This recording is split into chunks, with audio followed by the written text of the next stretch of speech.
Flight জটিলতা কাটিয়ে প্রীতি match খেলতে নেপালে গেল জাতীয় ফুটবল দল। সকাল থেকে দুপুর থেকে সন্ধ্যা প্রায় ৬ ঘন্টা শাহজালাল বিমানবন্দরে অনেকটা বন্দি দশায় কাটান জামাল তপুরা। নতুন সময়সূচি অনুযায়ী সন্ধ্যা ৭টায় নেপালের উদ্দেশ্যে দেশ ছাড়ে বাংলাদেশ দল। হামজা ও সমিত সোম দলে না থাকলেও নেপালের বিপক্ষে ২ ম্যাচেই জয়ের ব্যাপারে আত্মবিশ্বাসী হেড কোচ হাবিয়ার কাবরেরা। দীর্ঘ অপেক্ষার পর নেপাল সফরের চূড়ান্ত স্কোয়াড ঘোষণা করেছে বাফুফে।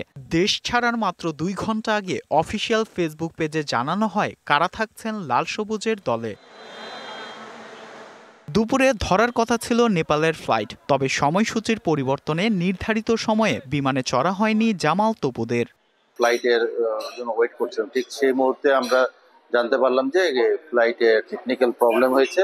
তো টেকনিক্যাল প্রবলেমের পরে পরবর্তীতে যখন ফ্লাইটে শুনলাম যে একটা লং টাইম, যেটা প্রায় ৭টার সময় ফ্লাইট। নেপালে যাওয়ার ২ দিন আগে পূর্ণাঙ্গ স্কোয়াড নিয়ে অনুশীলন করান কোচ হাবিয়ার কাবরেরা।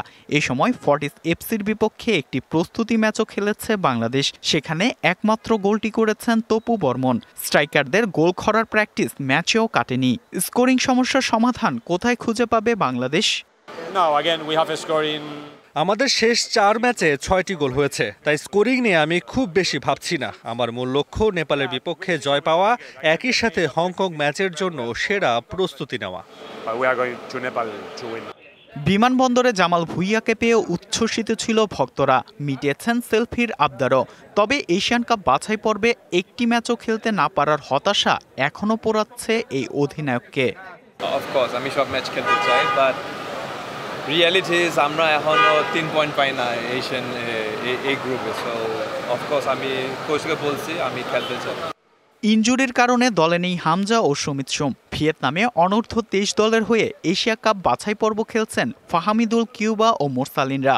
ইনজুরিতে থাকলেও শেষ পর্যন্ত স্কোয়াডে জায়গা করে নিয়েছেন ফয়সাল আহমেদ ফাহিম। ৬ সেপ্টেম্বর নেপালের দশরথ স্টেডিয়ামে প্রথম প্রীতি ম্যাচে মুখোমুখি হবে বাংলাদেশ। দ্বিতীয় ম্যাচ হবে ৯ সেপ্টেম্বর।